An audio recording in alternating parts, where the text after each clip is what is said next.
قدرمند مشر دعوتګر د قدرمند شهید رحمه الله د دعوتي کاروان او قافلې د ترنګلګرې قدرمند شیخ احمد شاه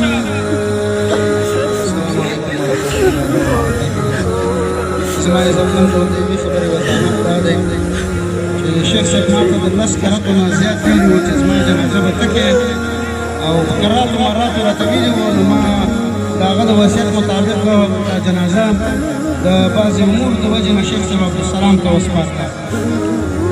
نو هغه ته ما وسپارله دویمه دا د عزتمندو څومره دوستانو ملګرو چې دې جنازه کې برخه اخیستې ده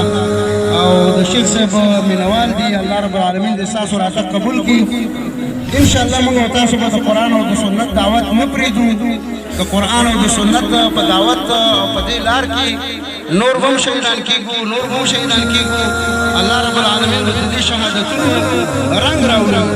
عزتمندو زه تاسو ته مثال ووایم دا جنازه چې د سنت طریقه باندې وشوله دا د شیخ صاحب سردار ولي په هغه شهادت کې الله رب العالمین دې خلکو ته وښودله نو موږ او تاسو به د قرآن او د سنت دعوت